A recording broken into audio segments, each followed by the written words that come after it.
What's up, gang? So I'm starting this 8RT build, and so I'm using one of those 50th anniversary of New Generation power sets because I couldn't find one of these out of it, and it was only 20 bucks, and plus you get a 4020 or 4010, whatever, which I'll fix up. But so anyway, I don't know how helpful this video is going to be, but I'll try to make it helpful.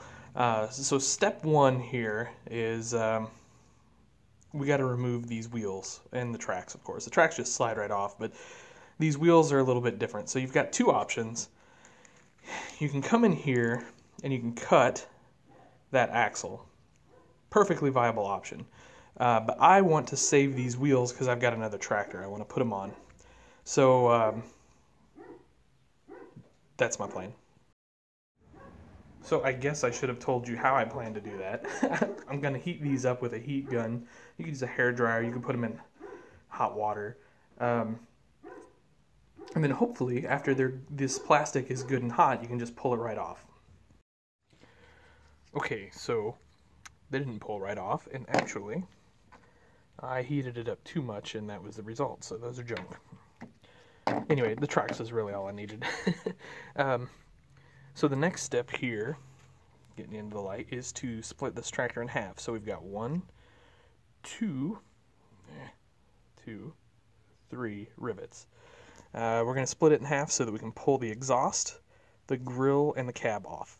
Okay, so just going to do that. We're just going to drill those out. I don't think you need to watch me do that. You know how that works. So drill press, turn it on, and drill it. Be slow, be careful. Okay, I just wanted to show you this part. So once you've drilled out your rivets, this should just come apart. You may have to take a screwdriver and kind of give it a pry there. So the next thing we want to do is we want to get rid of, we want to get this exhaust off of here. And these are just like 2 melted plastic little tabs in there. So we'll just cut those with a hobby knife and that will pull right out. The cab just kind of comes off. It fits into these 2 grooves between the castings. Same way with the runners or the bogey wheels. And then you've got this side, which has the platform, which is of course coming off for this kit. It's just held together by a screw. So real simple. Okay, so with the casting split, I got a split and I'm just kind of holding it back together right now. We are going to start cutting. So we need to cut the weights off right here at the frame, as you can see. We need to cut off the inner weights. And you can kind of see there's almost like this boxed in area behind that. We need to remove all of that, and then we want to grind off the roller support right here too. And then on the back, it looks like we're just cutting this essentially straight across here, and we're lopping off this whole back area. So seems pretty straightforward. Let's give it a go. Okay, so if I've done this correctly, this is what we end up with. You can see I've kind of tried to keep those 2 even. Ooh, I got to do a little bit of work on that one. But you can kind of see basically all we're going to use from the frame or casting part, the metal part, is this hood and this sort of front frame section.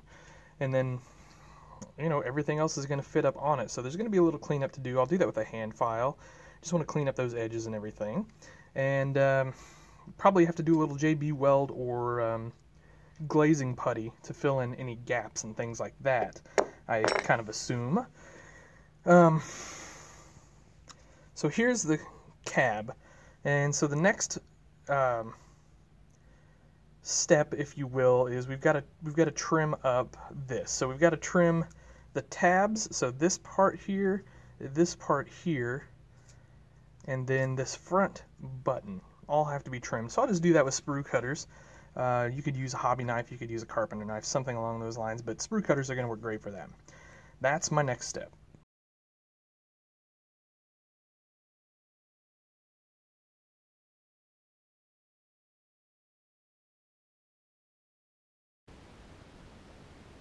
Hey guys, what's up? Jason here for the love of tractors, and I am with my extreme detail 8345 RT John Deere. So RT obviously stands for track, and 345 is the horsepower on this tractor. So perfect planting tractor, some you can definitely do some tillage work with it, run a grain cart, all that good stuff. Be a sweet tractor for that. And we're going to take a look at this. I call it extreme detail because it's extreme detail. So let's talk tractors, y'all.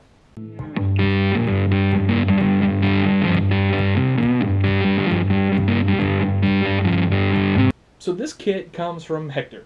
And you've heard me talk about the kit before. And I wanted to go into really good detail on this kit, if you will.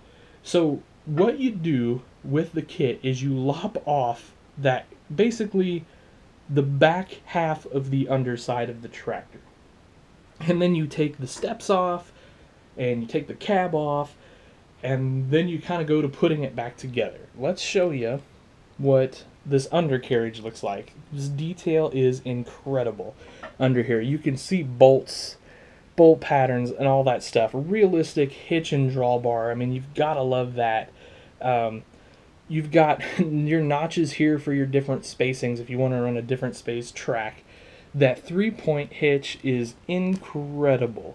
That's just all there is to it. One of the best looking 3-points I've ever seen. It's detailed. It's fragile though, and it does not move up and down, although there is a version that will, I guess. I wasn't brave enough to do it. So a little kind of pro tip. I've seen a couple guys do these tracks where they painted them up glossy black, and I thought it didn't look quite right. I painted mine a satin black, and I think it's perfect. I think it just looks like a really nice track versus that really super glossy color. The kit also comes with the correct flasher lights on it. Those are awesome. If you really wanted to, you could make those swivel. I decided not to. I'm fine with it being static. Of course, you got the PTO back here. I don't know if you can see that. And all of the hydraulic hookups and everything. I mean, like I said, the kit is incredible. The whole undercarriage gets replaced. So all those bogey wheels are new. These wheels are new. These wheels are new.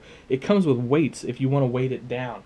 Just over the top, awesome detail. On the front, you have to cut off the Ertl weights here. You also have to cut off the Ertl weights there. Let me actually turn around here. I think you can see it just a tad better. So you put this whole new weight bracket on. You put the weights on. The same thing here. There's a weight bracket up under here that you put on, and then you put the weights on it as well. It's just, I'm blown away. I got some gravel. There we go. I'm just blown away by, one, sort of the engineering that went into the kit. Hector is on a different level as far as that goes. Just the thoughtfulness for doing it, how everything came together, how everything worked, and then how he packaged it to 3D print. It was just incredible. And then, of course, you've got the rails and ladders and all that stuff. Now, you guys might remember I did a rail and ladder kit for the 9000 series. There's one over there. And it looks cool. I did a good job, right? This is on a new level. It just is. One thing I would suggest doing is I filled the hood seam. I mean, I would suggest that. You've gone this far, do it. Why wouldn't you? It's got mirrors here. It's got a mirror here. I mean, there's really nothing he hasn't thought of. This kit is just, it's the real thing. I mean, it almost, it looks like it could start right up. You can almost hear it running. So would I recommend you getting this kit? So if you have some building experience, yeah, I think you're okay with that. Especially if you've got a Dremel and you've used it enough to sort of be accurate with it, yeah, go for it. Why not?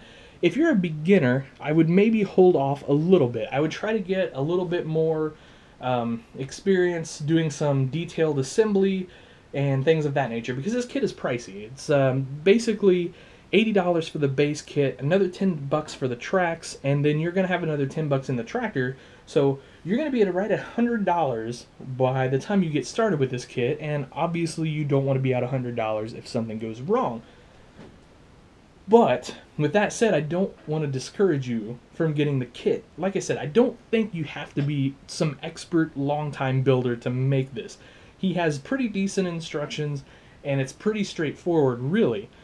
It's just with the 3D parts, things can break, and I would just hate to see somebody drop $100 on my recommendation and break it. So I'll say if you're a beginner, get a little practice under your belt first, and if you're sort of an intermediate or a pro builder, go after it. You can do it. This kit is very doable.